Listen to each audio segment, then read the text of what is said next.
காரியங்கள் சுலபமாய் முடியும் என்று ஆவியானவர் இந்த தலைப்பை என்னுடைய இருதயத்திலே கர்த்தர் வைத்தார். இன்றைக்கு ஒருவேளை இந்த ஜெபத்திலே வந்திருக்கிற ஆண்டவருடைய பிள்ளைகள், இந்த சத்தத்தை கேட்டு கொண்டிருக்கிறவர்கள், உங்களுக்கு பல காரியங்கள் ஒருவேளை தாமதமாகலாம், பல காரியங்கள் ஒருவேளை மிகவும் கஷ்டப்பட்டு அது கிடைக்காமல் உங்கள் கைவிட்டு போயிருக்கலாம். ஆனால் ஆண்டவர் இன்றைக்கு வாக்கு கொடுக்கிறார், இல்லை, நீங்கள் எதிர்பார்த்துட்டு இருக்கிற காரியம், நீங்கள் விரும்புகிற அந்த காரியத்தை கர்த்தர் சுலபமாய் முடித்து தருவேன் என்று கர்த்தர் வாக்கு கொடுக்கிறார். இந்த வார்த்தையை எத்தனை பேர் விசுவாசிக்கிறீர்கள் என்று தெரியவில்லை. ஒருவேளை கடந்த ஆண்டிலே இதே காரியத்தை நீங்கள் எடுத்து, ஒருவேளை அது ரொம்ப கடினமாக இருக்கலாம். ஒருவேளை அநேக ஆண்டவருடைய பிள்ளைகள் இனி இந்த காரியத்திற்காக ஜெபிக்கிறது நல்லதல்ல, இனி இந்த காரியத்தை நான் விட்டுவிட வேண்டியதுதான், இந்த முயற்சியை நான் எடுக்க போகிறது இல்லை, இந்த காரியத்திற்காக பல நாட்கள் பல வருடங்கள் நான் முயற்சி எடுத்து நான் தோற்று போனேன், எதுவுமே நடக்கல அப்படின்ற ஒரு சூழ்நிலையிலே இன்றைக்கு இந்த சத்தத்தை கேட்டுக்கொண்டிருப்பீர்களே, ஆனால் என் ஆண்டவராகிய கர்த்தர் வாக்கு கொடுக்கிறார், நீ நினைத்து கொண்டிருக்கிற காரியம், நீங்கள் கலங்கி கொண்டிருக்கிற காரியம், நீங்கள் ஏமாந்து போன அந்த காரியம், நீங்கள் அநேக நாட்களாக எதிர்பார்த்து கொண்டிருக்கிற அந்த காரியம், என் கர்த்தர் வாக்கு கொடுக்கிறார், அது சுலபமாய் இந்த ஆண்டு நான் முடித்து தருவேன், மிக சுலபமாய். ஹல்லேலூயா. இஸ்ரவேல் ஜனங்கள் ஆண்டவர் அற்புதத்தை செய்யும் போது எப்படி சொப்பனம் பார்க்கிறது போல் இருந்தார்களோ, அவர்களுக்கு தெரியாமலே அந்த காரியம் சுலபமாய் நடந்ததோ, அதே போல எதிர்பார்த்துட்டு இருக்கிற அந்த காரியத்தை ஆண்டவர் சுலபமாய் செய்து முடிப்பேன் என்று கர்த்தர் வாக்கு கொடுக்கிறார். கைகளை உயர்த்தி ஒரு ஹல்லேலூயா சொல்லுங்கள். நம்ம வாசித்த இந்த சம்பவம் மிகவும் ஒரு கொடுமையான ஒரு காலகட்டத்திலே எழுதப்பட்டது. இஸ்ரவேல் ஜனங்கள் ஆண்டவரை விட்டு மிகவும் பின்மாறி போனதினாலே ஆண்டவர் அவர்களை அந்நிய ராஜாக்களுடைய கைகளிலே ஆண்டவர் அவர்களை ஒப்பு கொடுத்தார்கள். மீதியானியருடைய கையிலே அவர்களை ஒப்பு கொடுத்தார். நீங்கள் 6ஆம் அதிகாரத்திலே நீங்கள் 1வது வசனத்திலிருந்து வாசிப்பீர்களே, ஆனால் இந்த மீதியானியர்கள் எவ்வளவு கொடுமைப்படுத்தினார்கள் என்கிறதை குறித்து இந்த அதிகாரம் நமக்கு தெளிவாய் சொல்லுகிறது. கிட்டத்தட்ட 7 ஆண்டுகள் ஆண்டவர் இந்த மீதியானியருடைய கையிலே இஸ்ரவேல் ஜனங்களை ஒப்பு கொடுத்தார். அவர்கள் என்ன செய்தார்கள்?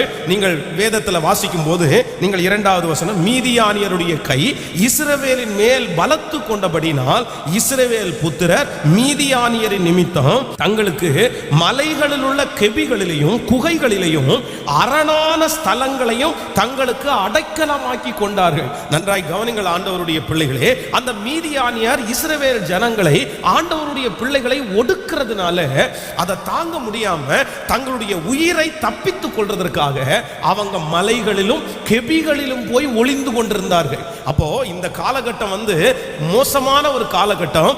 தங்களுடைய உயிர் கிடைத்தால் போதும் அப்படி என்றால் மீதியானியர்கள் தனியாய் பார்க்கிற ஜனங்களை எங்கு பார்த்தாலும் அவர்கள் கொல்லுகிற அளவிற்கு அவர்கள் தீவிரமானார்கள். அது மட்டுமல்ல, நீங்கள் அடுத்த வசனங்களை வாசிப்பீர்களே, ஆனால் 3வது வசனம், இஸ்ரவேல் விதை விதைக்கும் போது மீதியானியரும் அமலேக்கியரும் கிழக்கத்தி புத்திரரும் அவர்களுக்கு விரோதமாய் எழும்பி நின்று அவர்களுக்கு எதிரே பாளையம் இறங்கி காசாவின் எல்லை மட்டும் நிலத்தின் விளைச்சலை கெடுத்து இஸ்ரவேலிலே ஆகாரத்தை ஆகிலும் ஆடு மாடுகள் கழுதையை ஆகிலும் வைக்காதே போவார்கள். அப்படின்னா அவங்க இவருடைய உயிருக்கு பயந்து வாழ்வது மட்டுமல்ல, வேதம் இங்கே சொல்லுகிறது, இவங்க ஏதாவது ஒரு விவசாயம் செய்தால், ஏதாவது ஒன்றை நட்டால், இல்லையென்றால் அவர்களுடைய ஆடு மாடுகள் ஏதாவது ஒன்று இருந்தால், இந்த மீதியானியர் கிழக்கத்தி புத்திரர் இவர்கள் எல்லாரும் ஜனங்களுக்கு விரோதமாய் எழும்பி அவர்களுடைய வேளாண்மை முழுவதும் அழித்து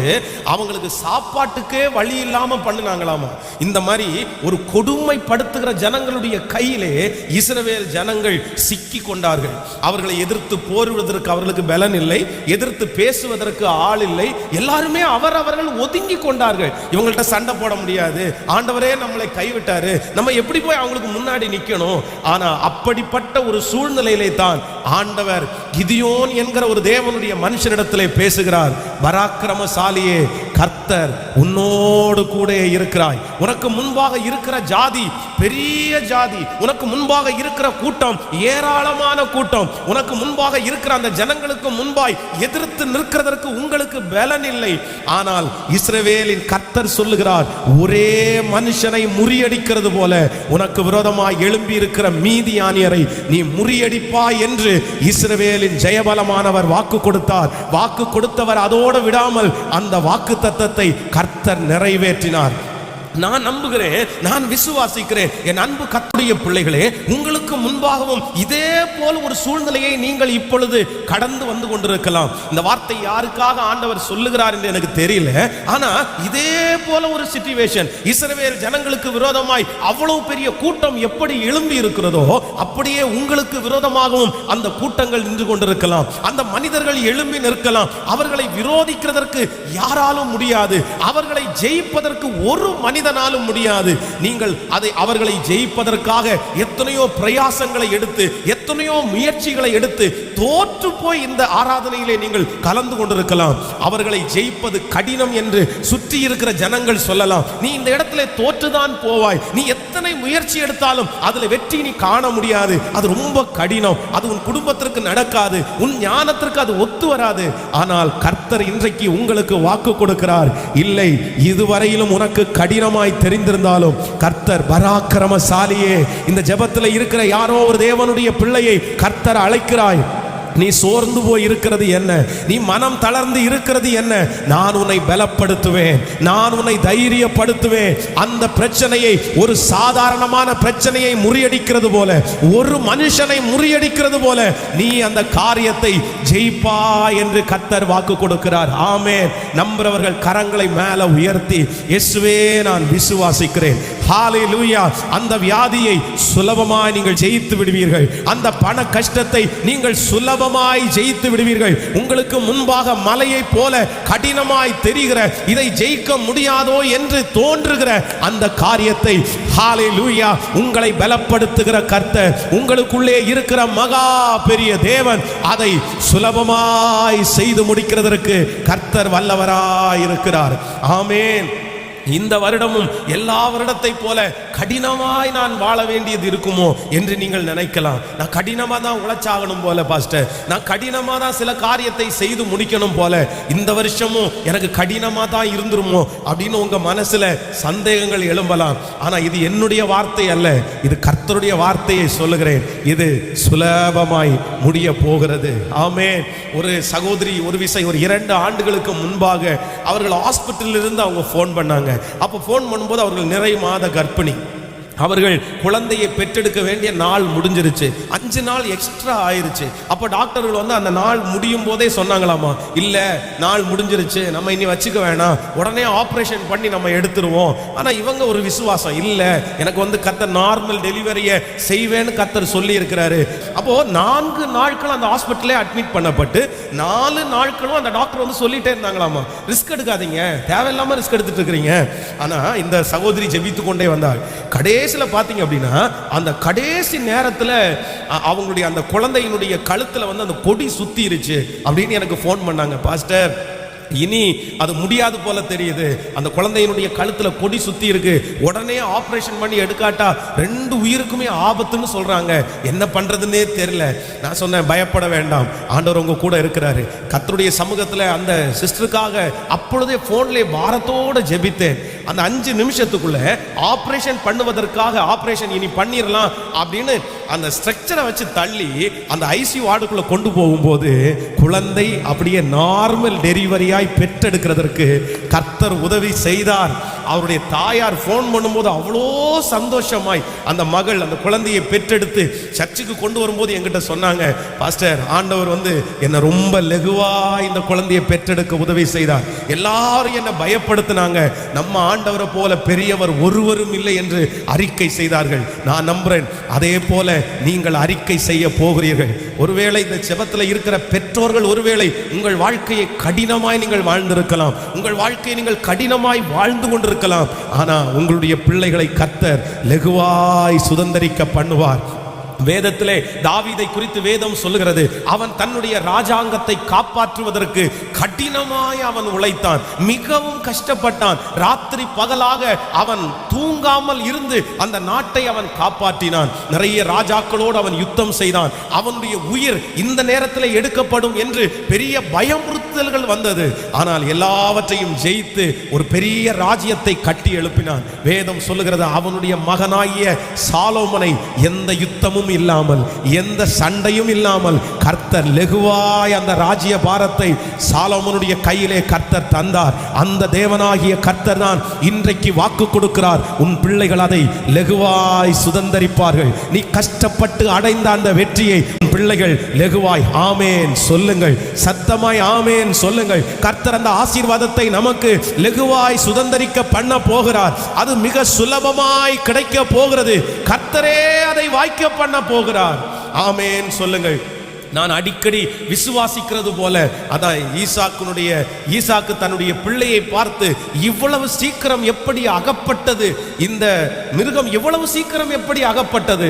இஸ்ரவேலின் தேவனாகிய கர்த்தர், நீங்கள் ஆராதிக்கிற கர்த்தர் அதை வாய்க்க பண்ணினார் என்று அவன் சொல்லுகிறது போல, உங்களையும் பார்த்து கேட்கும் போது இந்த வருஷம் நிறைய பேர் கேட்பார்கள், இது இவ்வளவு சீக்கிரம் எப்படி கிடைச்சிருச்சு, நீங்க எப்படி இதை அடைஞ்சீங்க, உங்களுக்கு போய் இவ்வளவு ஒரு வெற்றி கிடைச்சிருச்சா?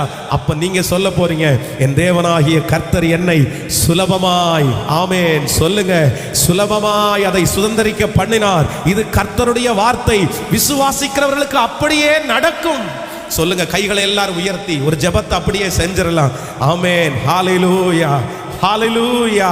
சுலபமாய் சுலபமாய் என் கர்த்தர் கரவல் ஆடுகளை மெதுவாய் நடத்துகிறவர். பலவீனனை கர்த்தர் மெதுவாய் நடத்துகிறவர். இதுவரையிலும் கஷ்டப்பட்டு அடைந்தது இனி சுலபமாய், ஹalleluya, சீக்கிரமாய், எளிதாய், ஒரே மனுஷனை முறியடிக்கிறது போல அந்த ஜனத்திற்கு விரோதமாய் போகிறதற்கு இவ்வளவு பெரிய கூட்டம் வேண்டாம். கொஞ்சம் பேர் போதும். அநேகம் பேரை கொண்டாகிலும், கொஞ்சம் பேரை கொண்டாகிலும் ரட்சிப்பதற்கு கர்த்தருக்கு தடை இல்லை. கர்த்தருக்கு தடை இல்லை. கொஞ்ச பலத்தை கொண்டாகிலும், பெரிய பலத்தை கொண்டாகிலும் கர்த்தருக்கு செய்வதற்கு தடையே இல்லை. ஆமேன் சொல்லுவோம். இதைவிட அதிகமான பிரயோகம் எடுக்க வேண்டியது இருக்கும் என்று ஆண்டவருடைய பிள்ளைகள் நினைக்கவே வேண்டாம். நீங்கள் இஸ்ரவேல் ஜனங்களை குறித்து வாசிப்பீர்களே ஆனால் எடுத்துக்கொள்ளலாம். யாத்ராகமம் 13ஆம் அதிகாரத்தை எடுத்துக்கொள்வோம். யாத்ராகமம் 13ஆம் அதிகாரத்திலே 17வது வசனத்தை வாசிக்கலாமா? யாத்ராகமம் 13ஆம் அதிகாரத்திலே 17வது வசனத்தை சேர்ந்து நம்ம வாசிக்கலாம். பார்வோன் ஜனங்களை போக விட்ட பின் ஜனங்கள் யுத்தத்தை கண்டால் மடிந்து எகிப்திற்கு திரும்புவார்கள் என்று சொல்லி பெலிஸ்தியரின் தேச வழியாய் போவது சமீபமாய் இருந்தாலும் தேவன் அவர்களை அந்த வழியாய் நடத்தாமல் சிவந்த சமுத்திரத்தின் வழியாய் ஜனங்களை சுற்றி போக பண்ணினார். இஸ்ரவேல் புத்திரர் எகிப்திலிருந்து அணி அணியாய் புறப்பட்டு போனார்கள். நன்றாய் கவனிங்கள் ஆண்டவருடைய பிள்ளைகளே, நம்முடைய தேவனாகிய கர்த்தர் நமக்கு கொடுக்க போகிற ஆசீர்வாதங்களை கடினமாய் அல்ல, கர்த்தர் சுலபமாய் நமக்கு கொடுக்க போகிறார். ஒரு ஆமேன் சொல்லுங்கள். நம்புறீர்களா? இங்கே இஸ்ரவேல் ஜனங்களை குறித்து வேதம் சொல்கிறது. இஸ்ரவேல் ஜனங்களை ஆண்டவர் எகிப்திலிருந்து இப்பொழுது கானானுக்கு ஆண்டவர் கூட்டிட்டு போறாரு. ஆனா அவர்களுக்கு 2 விதமான வழி இருக்குது. ஒரு வழி குறுகலான வழி, மிக அழகாய், ஒரு ஈஸியாக, சுலபமாக. அதான் இங்க ஒருத்தர் எகிப்துல ஒருத்தர் ஆரம்பிச்சிட்டாங்கன்னா இன்னொருத்தர் அந்த கானான் தேசத்துல காலடி வைக்கிற அளவுதான் தூரம். அவ்வளவுதான். அது ஒரு வழி இருக்குது. இன்னொரு வழி சிவந்த சமுத்திரத்தின் வழியாய் சுற்றி போக பண்ணுகிற இன்னொரு வழி இருக்கிறது. ஆனா ஆண்டவர் என்ன செய்யறார் அப்படின்னா, இந்த வழியாய் அவர்களை நடத்தாமல் சுற்றி கர்த்தர் கூட்டிட்டு போறாரு. ஏன் ஆண்டவர் அந்த வழியாய் அவர்களை நடத்தினார் என்றால், இந்த ஷார்ட்கட்டு கொஞ்ச தூரம் இருக்கிற வழியிலே நிறைய பட்டணங்கள், நிறைய தேசங்கள், நிறைய ராஜாக்கள் இருக்கிறார்கள். அவர்கள் எல்லாரிடத்திலையும் யுத்தம் பண்ணி தான் ஜனங்கள் கானான் தேசத்தை சுதந்திரிக்க முடியும். அப்ப ஆண்டவர் சொல்றாரு, இதுவரைக்கும் என் பிள்ளைங்க களைச்சு போனாங்க, நிறைய வேலை செஞ்சுட்டாங்க, நிறைய பாடுபட்டாங்க, ஏற்கனவே களைத்து போய் இருக்கிற அவர்களுக்கு இனி யுத்தத்தை நான் கொடுக்க மாட்டேன். இனி ஒருவேளை அப்படிப்பட்ட யுத்தத்தை கொடுத்தால் அவர்கள் களைத்து போவார்கள் என்று சொல்லி அவர்களை எப்படி பண்ணாராமா, அவர்கள் சுற்றி கர்த்தர் அழைத்து கொண்டு போனார். அப்ப நான் இந்த வசனத்தை அப்படியே நான் நம்புறேன். இதுவரைக்கும் உங்களுடைய நிறைய பேருடைய வாழ்க்கையிலே நீங்கள் நிறைய யுத்தத்தை செய்து சோர்ந்து போயிருக்கலாம். இனி போராடுவதற்கு உங்களுக்கு பலன் இல்லை, இனி எதிர்த்து நிற்கிறதற்கு உங்களுக்கு பலன் இல்லை. ஆனா உங்களுக்கு முன்பாக நிறைய ராஜாக்கள் இருக்கிறது போல நிறைய பிரச்சனைகள் இருக்கிறது.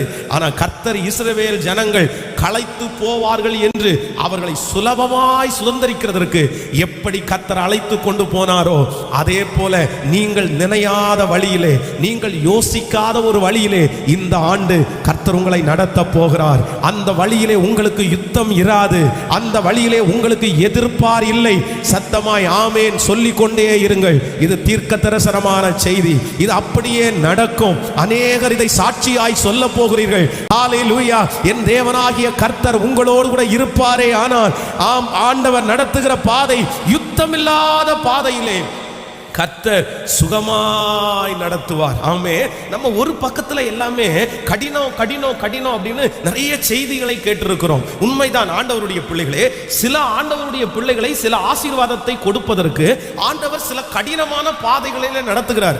ஆனா அந்த கடினமான பாதை யார் அதை வெறுப்பாய் நினைக்கிறார்களோ அவர்களுக்கு தான் அது கடினமா இருக்கிறது. மற்றபடி நீ பொதுவாய் வேதத்திலே வாசிப்பீர்களே, ஆனா அவர் அப்படி அவர்களை நடத்துவதில்லை.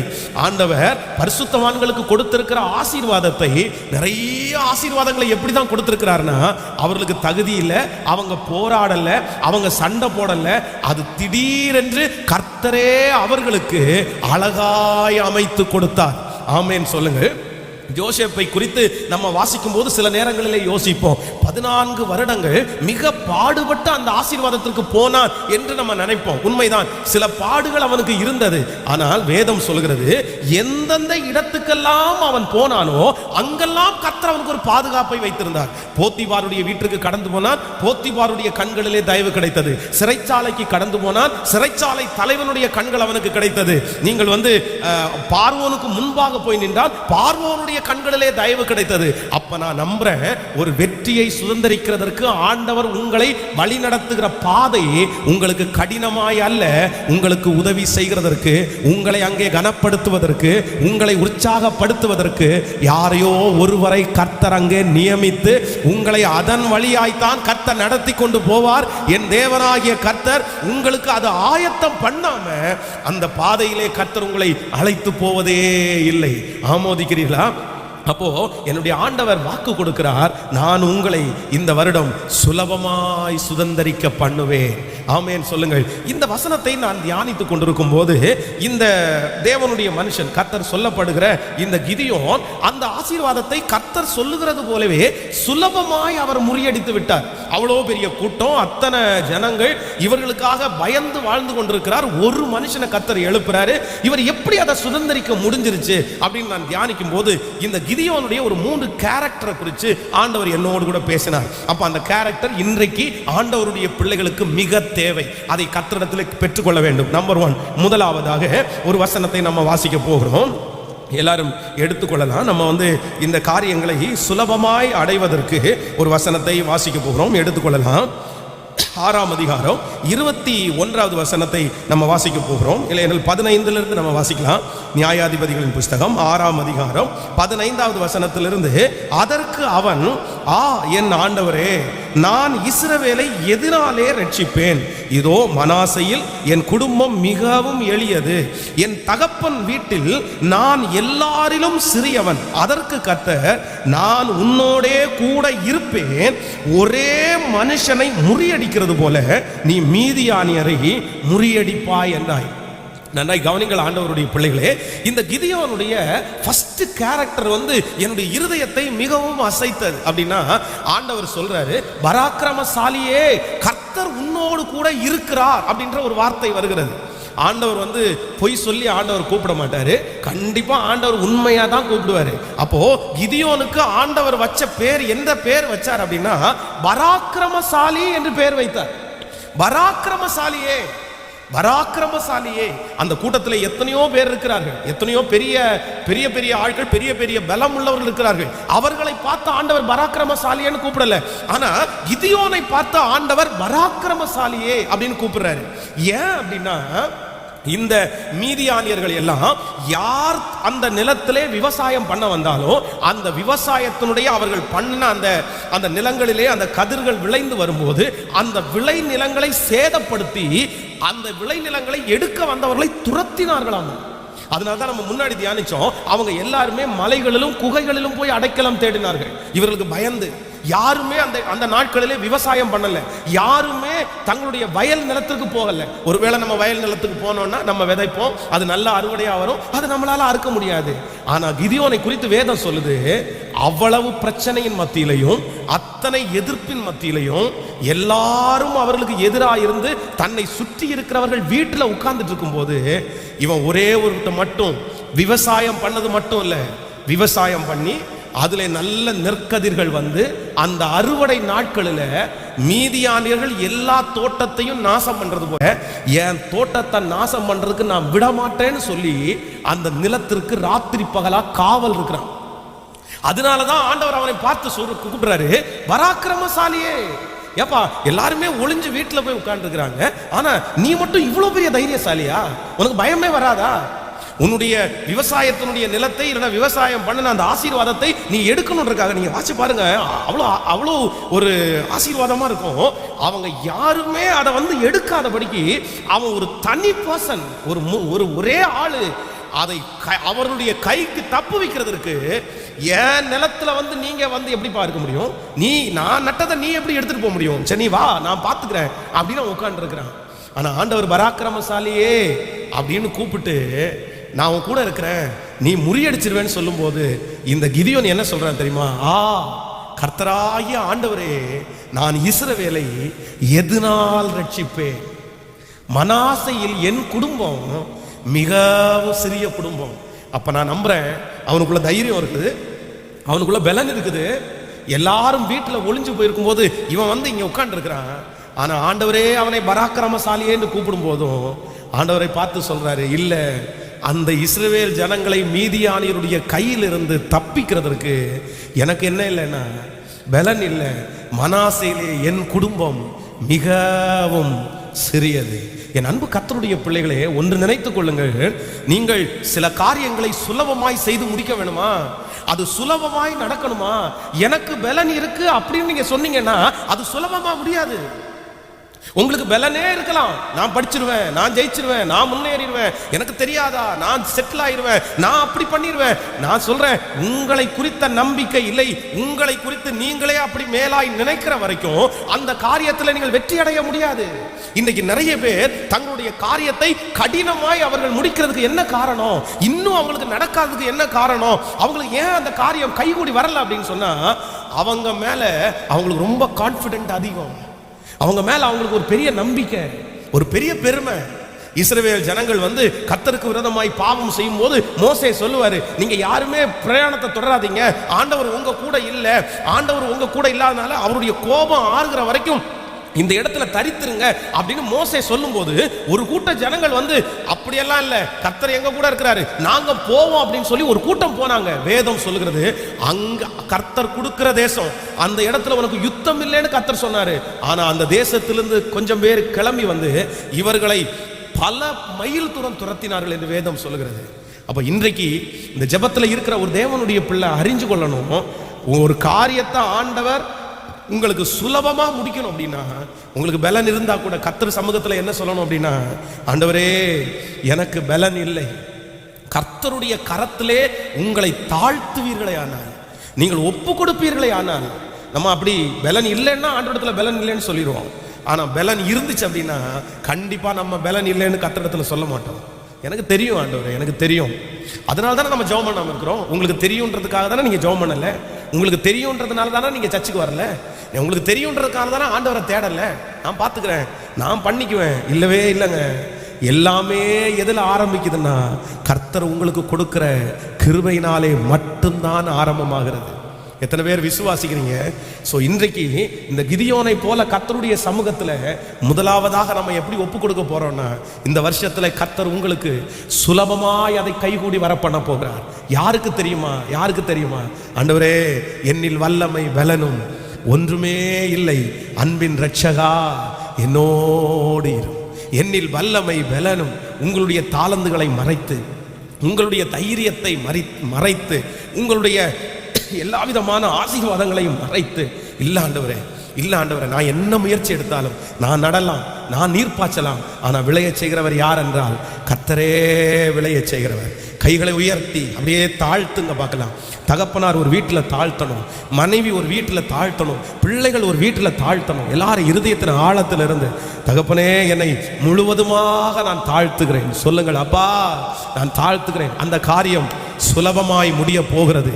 உங்களை தாழ்த்த தாழ்த்த அந்த காரியம் சுலபமாய் கர்த்தர் முடித்து தர போகிறார். ஹல்லேலூயா. இதுவரையிலும் அந்த காரியம் கடினமா இருந்ததற்கு காரணம் நம்மை தாழ்த்தாததுனால தான், உங்களை அர்ப்பணிக்காததுனால தான். ஆனா கர்த்தர் இன்றைக்கு அர்ப்பணிப்பை எதிர்பார்க்கிறார். மகனே, நீ அர்ப்பணிப்பாயானால், நீ உன்னை தாழ்த்துவாயானால், நீ என்னை ஒப்பு கொடுப்பாயானால், நான் உனக்காக அந்த காரியத்தை செய்து முடிப்பேன். அந்த காரியம் மிகவும் சுலபமாய் முடியும். அந்த காரியம் மிகவும் சுலபமாய் முடியும். ஆமென் சொல்லுங்கள். ஒரு நல்ல அரசியலில் இருக்கிற ஒரு சகோதரருக்கு ஒரு விசை அவருடைய சொத்துல ஒரு பெரிய பிரச்சனை ஒன்று வந்துருச்சு. அப்போ அந்த சொத்துல பிரச்சனை வரும்போது பக்கத்தில் இருக்கிற நண்பர் அவரை பார்த்து கேட்டாராமா, எப்படி நீங்கள் இதை சரி பண்ண போறீங்க?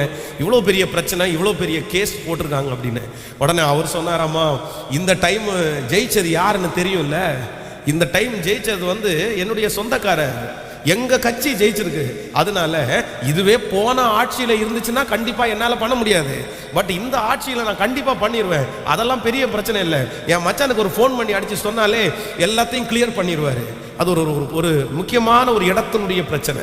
அப்போ உடனே அந்த பிரச்சனைக்குரிய நபரை குறித்து மேலிடத்திற்கு அவர் தெரியப்படுத்தினாராம், அந்த அரசியல் இருக்கிற அந்த நபரிடத்துல. அப்போ அவர் சொன்னாராமா, போன ஆட்சியில கூட நான் ஏதாவது பண்ணியிருப்பேன், இது இப்ப நடந்ததில்ல, அப்புறம் போன ஆட்சியில நடந்திருந்தா கூட ஏதாவது பண்ணியிருக்கலாம், ஆனா இந்த ஆட்சியில எதுவுமே பண்ண முடியாது. ஏன் அப்படின்னா, ஹெட்டா இருக்கிறவங்க சொல்லி இருக்கிறாங்க, யாருமே எந்த சொந்தக்காரருக்காகவுமே ஃபைலையோ எதையுமே தூக்கிட்டு வரக்கூடாதுன்னு சொல்லி மேலிடத்துல இருந்து எனக்கு ஆர்டர் போட்டிருக்காங்க.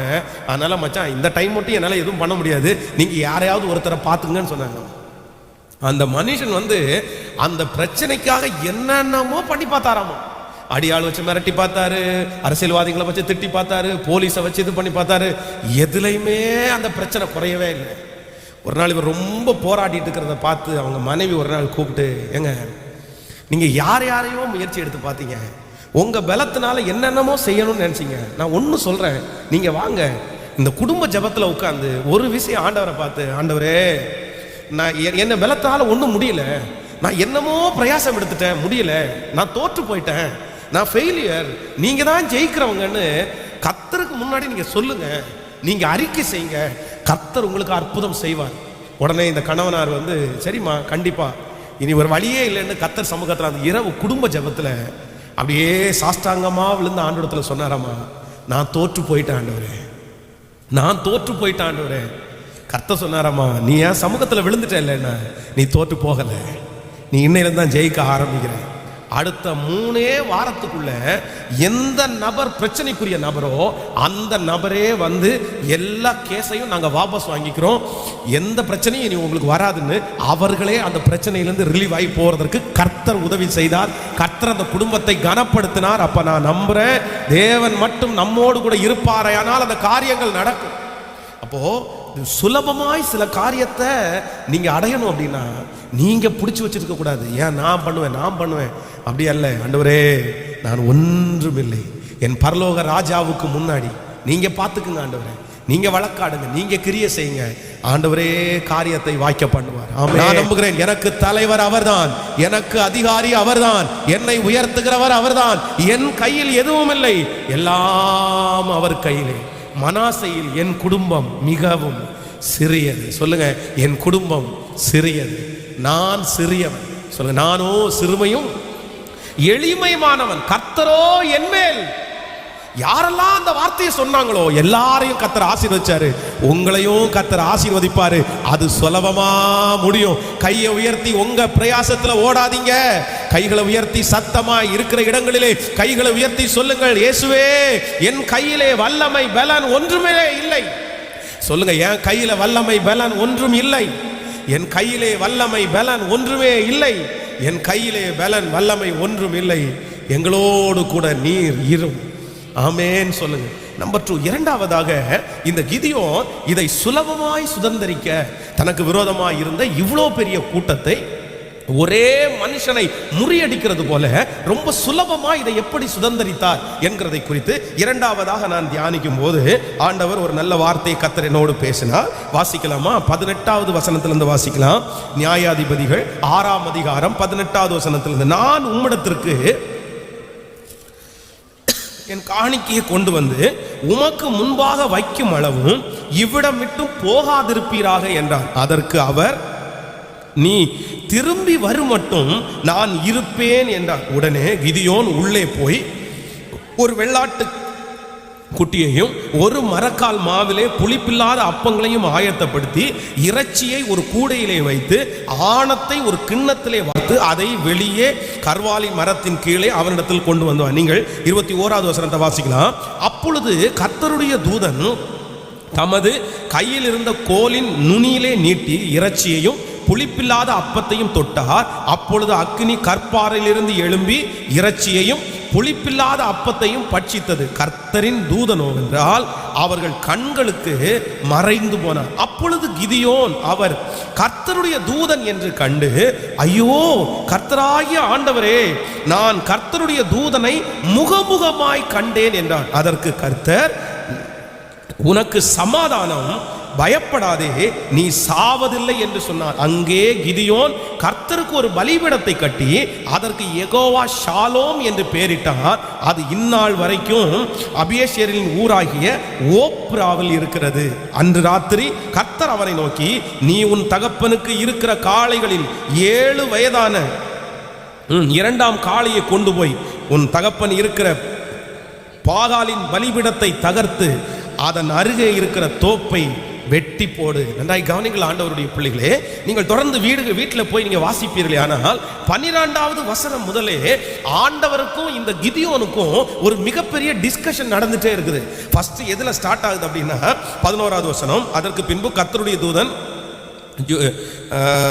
ஒரு கர்வாலி மரத்தின் கீழே உட்கார்ந்தான். அப்பொழுது அவனுடைய குமாரர் கிதியோன் கோதுமையை மீதியானியரின் கைக்கு தப்புவிக்கிறதற்காக ஆலைக்கு சமீபமாய் அதை போரடித்தான். கர்த்தருடைய தூதனானவர் அவனுக்கு தரிசனமாகி, பராக்கிரமசாலியே, கர்த்தர் உன்னோடு இருக்கிறார் என்றார். அப்பொழுது கிதியோன் அவரை நோக்கி, என் ஆண்டவரே, கர்த்தர் எங்களோடு இருந்தால் இவைகளெல்லாம் எங்களுக்கு நேரிடுவானேன். அப்போ நீங்கள் வேதத்தில் வாசிப்பீர்களே, ஆனால் இந்த கிதியோனை ஆண்டவர் எப்பொழுது சந்திக்கிறாரோ அப்போலிருந்து கடைசியில் இவன் பலி செய்து முடித்து ஆண்டவர் அவனை ஆசீர்வதிக்கிற வரைக்கும் இவர்களுடைய 2 பேருடைய டிஸ்கஷனை நீங்க பார்த்தீங்க அப்படின்னு சொன்னா, இவனுடைய ஆவிக்குரிய தரம் மேன்மையானது என்று நம்மளால அறிய முடியும். அதான் பராக்கிரமசாலியே, கர்த்தர் உன் கூட இருக்கிறார் அப்படின்னு சொல்லும்போது அடுத்த பதில் என்ன சொல்றான் அப்படின்னா, கர்த்தர் எங்க கூட இருந்தா இதெல்லாம் நடக்காது. அதற்கு பிறகு ஆண்டவர் அடையாளத்தை கொடுத்து, நான் இந்த மாதிரி உன் கூட இருக்கிறேன், நீ முறியடிச்சிருவ, நீ போன்னு சொன்னதுக்கு பிறகு இல்ல இல்ல இல்ல ஆண்டவரே, ஓகே நீங்க சொல்றது நீங்க நான் நம்புறேன், ஆனா நீங்க தான் அப்படின்னு டெஸ்ட் பண்ணி பார்க்கிறதுக்கு இந்த கொஞ்ச நேரம் நீங்க வெயிட் பண்ணுவீங்களா? என் கூட பேசுறது ஆண்டவர் நான் அறியணும்னா நீங்க கொஞ்ச நேரம் வெயிட் பண்ணுங்க. நான் ஒரு பலியை உங்களுக்காக கொண்டு வரேன், நீங்க அதை ஏத்துக்கிட்டீங்க அப்படின்னா நான் விசுவாசிப்பேன். பொருத்தனையை கேட்கிறான். அதற்கு பிறகு ஆண்டவர் அதை அங்கீகரிச்ச உடனே கர்த்தரை நான் பார்த்துட்டேன், ஐயோ நான் செத்துருவேனோ அப்படின்னு நினைக்கிறான். அப்போ ஆண்டவரோடு உள்ள உறவிலே அவன் சரியா இருந்ததுனாலே அந்த காரியம் அவனுக்கு எப்படி இருந்துச்சு அப்படின்னா லெகுவா இருந்துருச்சு. நம்பர் 2, இரண்டாவதாக ஒரு காரியம் உங்களுக்கு சுலபமா முடியணுமா? நீங்க கடினமாய் ஒரு காரியத்தை செய்கிறது இந்த வருஷம் ஆண்டவரதை ரொம்ப ஈஸியா உங்களுக்கு செய்யணும்னு நினைக்கிறீங்களா? நான் சொல்றேன், வேற எதுவுமே பண்ண வேண்டாங்க. ஆண்டவரோடு உள்ள உறவுல நீங்க சரியா இருப்பீர்களே, ஆனால் அந்த காரியம் உங்களுக்கு முன்னாடி சுலபமா முடிஞ்சிடும், ஈஸியா முடிஞ்சிடும். அதான் வேதம் சொல்கிறது, தீட்டாத ஒரு கோடாரி அதுக்கு அதிக பிரயோகத்தை நம்ம பயன்படுத்த வேண்டியது இருக்கும். உன்னுடைய இருப்பு ஆயுதம் மழுங்கலா இருந்தா அதிக பிரயோகத்தை நீங்க பயன்படுத்தணும். உங்களுக்கு ஜெபம் இல்லையா? ஆண்டவரோட உள்ள உறவு சரியா இல்லையா? நீங்களும் ஆண்டவரும் சரியா இல்லையா? நான் சொல்றேன், நீங்க பிரயாசப்பட்டு நீங்க எவ்வளவு கஷ்டப்பட்டாலும் அதுல பெரிய வெற்றியை காண முடியாது. அதாவது ஒரு கோடாரி இருக்குது, அந்த கோடாரியை நல்லா தீட்டி நல்ல பக்குவமா ஒரு மரத்தை வெட்டுறதுக்கு 15 நிமிஷம் தான் ஆகும். ஆனா அந்த கோடாரி மழுங்கலா இருந்துச்சுன்னு வைங்களேன், அந்த மரத்தை அவ்வளோ சீக்கிரமா அந்த கோடாரினால வெட்ட முடியாது. நம்ம இந்த கிரவுண்டை கிளீன் பண்ணும்போது ஒவ்வொரு வீட்டில இருந்தும் கத்தியை தூக்கிட்டு வாங்க அப்படின்னு சொல்லி அனௌன்ஸ் பண்ணோம். ஆளாளுக்கு ஒரு கத்தியை தூக்கிட்டு வந்தாங்க. நமக்கு இங்கே கத்தியில் என்ன வேலை? எல்லாரும் இங்கே உட்காந்து கத்தியில் ஏதோ வேலை பார்ப்பாங்களா? ஏதோ கிராமத்தில் வந்து கத்தியை தூக்கிட்டு வாங்கன்னு சொன்னால் அந்த கத்தி எப்படி இருக்குன்னு சொன்னால் அடுத்த நாள் ஒரு நாளைக்கு முன்னாடியே வெட்டியிருப்பாங்க, அதை தீட்டி வச்சிருப்பாங்க. நம்ம ஏதோ ஊர்லேருந்து யாராவது ஊர்லேருந்து வரும்போது வாங்கிட்டு வந்து அந்த கத்தியை கொண்டு போய் அங்கே வச்சதா அப்படியே கிடக்குது. அது மழுங்கலாயிடுச்சு. இங்கே இருக்கிற அந்த விறகு அந்த முள் பார்த்தீங்க அப்படின்னா அது ஈக்கிள் மாதிரி இருக்குது, ஈக்கி குச்சி மாதிரி இருக்குது, தொடப்ப குச்சி மாதிரி இருக்குது. அதை வெட்டுறவங்க பாருங்க, அப்பா ஒரு அந்த ஒன்றை வெட்டி முடிக்கிறதுக்குள்ள டயர்டாகி என்னமோ இவங்க வந்து ஒரு லாரி விறக வெட்டி ஏற்றுனது மாதிரி ஃபீல். நிறைய பேர் வேர்த்து விறுவிறுத்து. ஆனால் ஒரே ஒருத்தர் மட்டும் வந்தார் பாருங்களேன், ஒரு காய்கறி விற்கிற ஐயா. அவர் வரும்போதே பார்த்தீங்கன்னா ஆயுதத்தை ஒரு மாதிரி வித்தியாசமாக தான் வச்சுட்டு வந்தார், பின்னாடி சொருகிட்டு வந்தார். வந்து எடுத்து பார்த்தா அப்படி பளபளன்னு இருக்குது. ஒரே ஏரியாலேருந்து வெட்டினாரு பாருங்க, 15 நிமிஷத்தில் அந்த ஏரியாவே காலி ஆகி போச்சு. என்ன அப்படின்னா அவர் பலமும் இவர் பலம் ஒண்ணுதான். ஆனா அவருடைய கையில இருந்த ஆயுதம் ரொம்ப நல்ல ஆயுதம், தீட்டி வச்சிருந்து. ஆனா மழுங்கலான ஆயுதத்தை எவ்வளவு கஷ்டப்பட்டு வெட்டினதுக்கு அப்புறம் திரும்பி பார்த்தா ஒன்றும் இல்லை. பிரதர், நீங்க எவ்வளவு கஷ்டப்படலாம், சிஸ்டர் நீங்க எவ்வளவு கஷ்டப்படலாம், உங்க பலத்தையே அதுக்காக நீங்க சிந்தலாம்.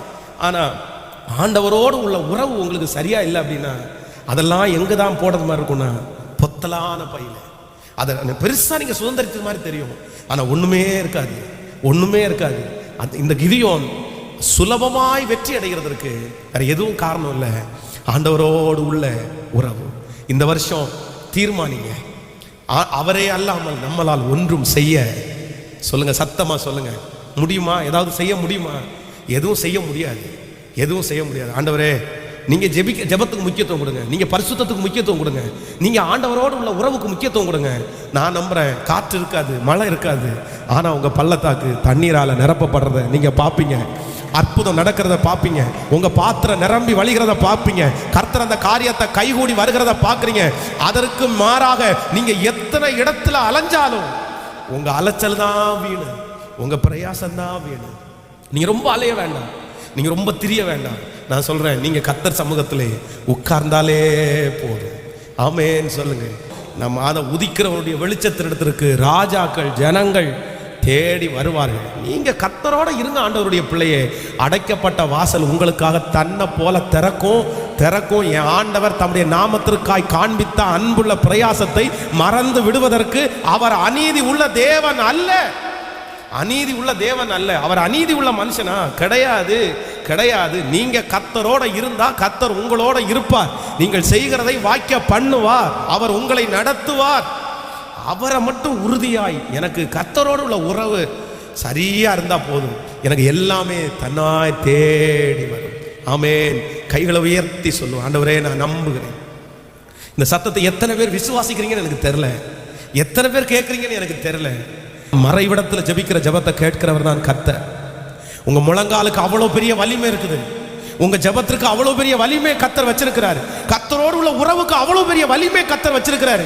நீங்க தேடி போக மாட்டீங்க, அது உங்களை தேடி வரும். ஆமோதிக்கிறீங்களா? அது உங்களை தேடி வரும். நீங்க போன வருஷத்தை மாதிரி நீங்க அலைய மாட்டீங்க, நீங்க அலைய மாட்டீங்க. நாயா பேயா போய் நின்று காலையிலிருந்து சாயந்தரம் வரைக்கும் காத்து கடந்து ரொம்ப பிரயாசப்பட்டு தூங்காம எவ்வளவு எவ்வளவு எவ்வளவு, ஆனா மிச்சத்தை எடுத்து பார்த்தா ஒண்ணுமே இல்லையே, ஒண்ணுமே இல்லையே. ஆனா ஆண்டவர் சொல்றாரு, இல்லை மகனே, நீ மட்டுமே பிரயாசப்படுற இல்ல, உன் கரத்தோட என் கரமும் சேர்ந்து இருக்குமே, ஆனால் அந்த காரியம் வெற்றியாய் நடக்கும். நீ மட்டும் பிரயாசப்படாத, அது வெற்றி வராது.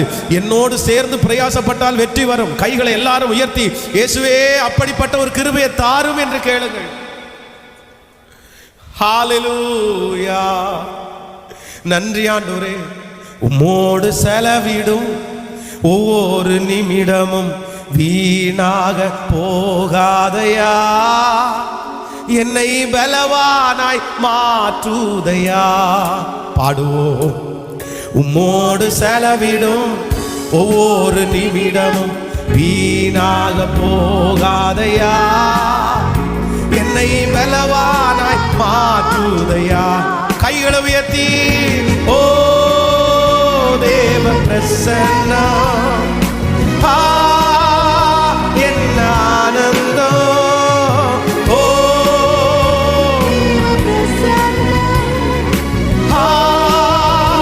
என்ன ஆனந்தம். ஆகாயம் கொண்டு செல்லுமே, ஆகாயம் கொண்டு செல்லுமே. வானத்திலே தூதரெல்லாம் பரிசுத்தரே என்று பணிகின்றார்களே. வானத்திலே தூதரெல்லாம் பரிசுத்தரே என்று பணிகின்றார்களே. பூமியிலே மன்னானனா உன்னாம வாழ்கவென்று தொழுகின்றேனையா. பூமியிலே மன்னானனா உன்னாம வாழ்கவென்று தொழுகின். கைகளை மேல உயர்த்தி ஓ சத்தமானவர் ஆராதிச்சு இயேசுவே இப்பொழுது உம்மோடு உள்ள உறவு, உமக்கும் எங்களுக்கும் இருக்கிற ஐக்கியம் கர்த்தரே கொண்டு வருவார். ஆண்டவரே காரியத்தை வாங்கி. என் பலன் ஒன்றும் இல்லை, என் ஞானம் ஒன்றும் இல்லை. ஓ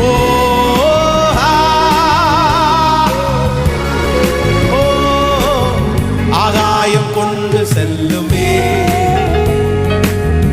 ஆகாயம் கொண்டு செல்லுமே, ஆகாயம் கொண்டு செல்லுமே. ஹல்லேலூயா.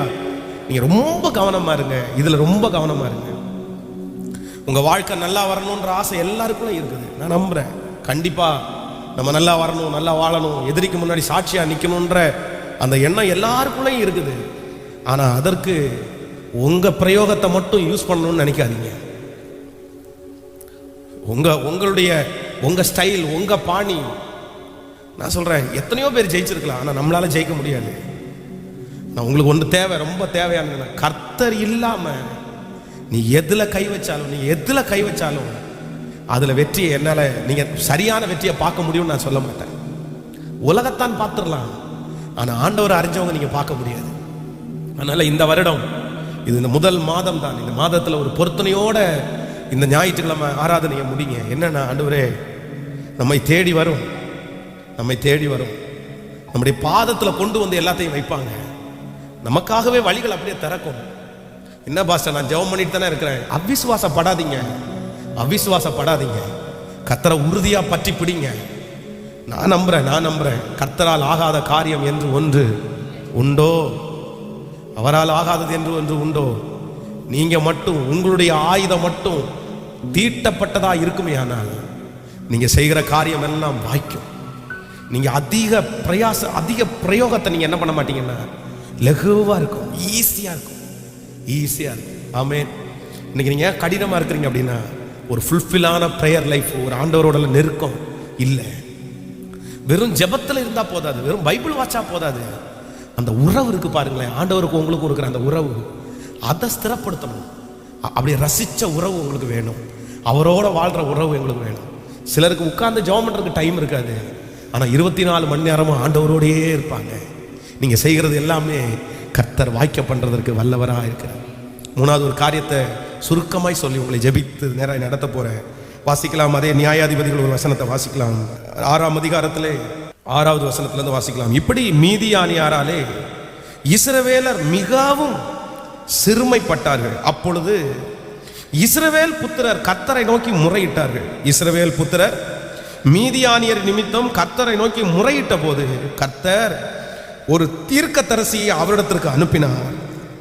அவர் அவர்களை நோக்கி, இஸ்ரவேலின் தேவனாகிய கர்த்தர் உரைக்கிறது என்னவென்றால், நான் உங்களை எகிப்திலிருந்து வரவும் உங்கள் அடிமைத்தன வீட்டிலிருந்து புறப்படவும் செய்து எகிப்தியர் கையிலின்றும் உங்களை ஒடுக்கின யாவருடைய கையிலிருந்தும் உங்களை ரட்சித்து உங்களுக்கு முன்பாக துரத்தி அவர்கள் தேசத்தை உங்களுக்கு கொடுத்து, நான் உங்கள் தேவனாகிய கர்த்தர் என்றும் நீங்கள் குடியிருக்கும் அவர்கள் தேசத்திலுள்ள எமோரியருடைய தேவர்களுக்கு பயப்படாதிருங்கள் என்றும் உங்களுக்கு சொன்னேன். நீங்களோ என் சொல்லை கேளாமற் போனீர்கள் என்று சொன்னார். கவனிங்க ஆண்டவருடைய பிள்ளைகளே, அந்த ஜனங்களுடைய கூக்குரல் கர்த்தர் சமூகத்தில் எட்டின உடனே அந்த ஜனங்கள் எல்லாருக்குமே ஒரு வார்த்தை தேவதூதனாலே வருகிறது. இதுக்கு யார் காரணம்? நீங்க தானே காரணம், நீங்க தானே காரணம் அப்படின்னு அந்த செய்தி பொதுவாக எல்லாருக்குமே அறிவிக்கப்படுகிறது. நான் உன்னை பலப்படுத்துவேன், சரி பரவாயில்ல எங்க இடத்துல வாங்கன்ற செய்தி அறிவிக்கப்படுகிறது. அந்த செய்தியை கேட்டு யாருமே நம்பல, யாருமே விசுவாசிக்கல, யாருமே முயற்சி எடுக்க விரும்பல. ஆனா கிதியோன் மட்டும் அந்த முயற்சியை எவ்வளவு ரிஸ்கா இருந்தா கூட பரவாயில்ல, நான் என் காலை முன்னாடி எடுத்து வைப்பேன்னு கால் எடுத்து வச்சிட்டான். கவனிங்க ஆண்டவருடைய பிள்ளைகள், உங்கள் காரியங்கள் சுலபமா நடக்கணும் அப்படின்னு நினைச்சீங்கன்னா, நம்பர் 3 மூணாவது, சில இடங்களில் ஆண்டவருடைய பிள்ளைங்க கர்த்தரை நம்பி நீங்க ரிஸ்க் எடுக்க வேண்டிய அவசியம் இருக்குது. நீங்க பயந்திருந்தா நடக்காது, நீங்க ஒளிந்திருந்தா நடக்காது, நீங்க அவிசுவாசப்பட்டா நடக்காது. கர்த்தர் மேல பாரத்தை வச்சுட்டு உங்க கால்களை எடுத்து வையுங்கள். நான் நம்புறேன், அவரை நம்புவீர்களே ஆனால் அவரே காரியத்தை. இதுவரைக்கும் இந்த வருஷம் வரைக்கும் நீங்க தயங்கி இருக்கலாம், இந்த வருஷம் வரைக்கும் நான் அந்த முயற்சி எடுக்க மாட்டேன்னு தள்ளி போடலாம். ஆனா இந்த வருஷம் சூழ்நிலை எப்படி வேண்டுமானாலும் இருக்குது, அது கைகூடி வருமா வராதா அப்படின்னு சூழ்நிலை இருக்குது. ஆனா நான் நம்புறேன், ஆண்டவர் மேல ரொம்ப பற்றுதல் வைத்து, ஆண்டவரே நான் இந்த ரிஸ்க் எடுக்கிறேன் ஆண்டவரே, அது சரியாய் ஞானமாய் பார்த்து கர்த்தருடைய துணையோடு காலடி எடுத்து வைங்க. கர்த்தர் அதை எப்படி மாட்டுவார் அப்படின்னா, சுலபமாய் செய்து முடிக்கிறதற்கு பலன் தருவார். ஹல்லேலூயா. கைகளை அசைத்து ஒரு ஹல்லேலூயா சொல்ல. 3 காரியத்தை ஆண்டவர் பேசினார். ஆண்டவர் நமக்கு கொடுக்கிற ஆசீர்வாதம் இந்த வருஷம் சுலபமாய் அதை சுதந்தரிப்பாய். நம்பர் 1, முதலாவதாக எப்போது நம்மை முழுவதுமாக என்ன பண்ணும் போதுன்னா, தரை மட்டும் என் பலன் அல்ல ஆண்டவரே உங்களால் ஆகும் அப்படி தாழ்த்தும் போது. நம்பர் 2, இரண்டாவது தேவனோடு உள்ள நெருங்கிய உறவு வரும்போது சுலபமாய் முடியும். 3வது கர்த்தரை நம்பி காலடி விசுவாசத்தோடு எடுத்து வைக்கும்போது அந்த காரியங்கள் சுலபமாய் முடியும். ஆமென். விசுவாசிக்கிறீங்களா? ஒரு 10 டைம் சொல்லுங்க, என்னுடைய காரியம் இந்த ஆண்டு சுலபமாய் முடியும். நான் கலங்குகிற காரியம் சுலபமாய் முடியும். என்னுடைய தேவை இந்த ஆண்டு நல்ல விசுவாசத்தோட சொல்லுங்க, கர்த்தர் தான். போன வருஷம் நான் படாத பாடுபட்டு கரையாறினேன், கடினமான கரையாறினேன். இந்த வருஷம் அப்படி இருக்குமோ? இல்லை, இந்த வருஷத்தை சுலபமாய் முடிக்க போகிறோம். இந்த வருஷத்தை சுலபமாய் கர்த்தர் முடிக்க பண்ண போகிறார். இந்த வருஷத்தை சந்தோஷத்தோடு முடிக்க பண்ண போகிறார். எனக்கு எகிப்தின் சம்பாத்தியம், எத்தியோப்பியாவின் வர்த்தக லாபம், நெடிய ஆட்களாகிய சபையரின் வர்த்தக லாபம் என்னை தாண்டி வரும். நான் சுலபமாய் இந்த ஆண்டை தாண்ட போகிறேன். கர்த்தர் என்னை சுலபமாய் நடத்த போகிறார். ஹல்லேலூயா.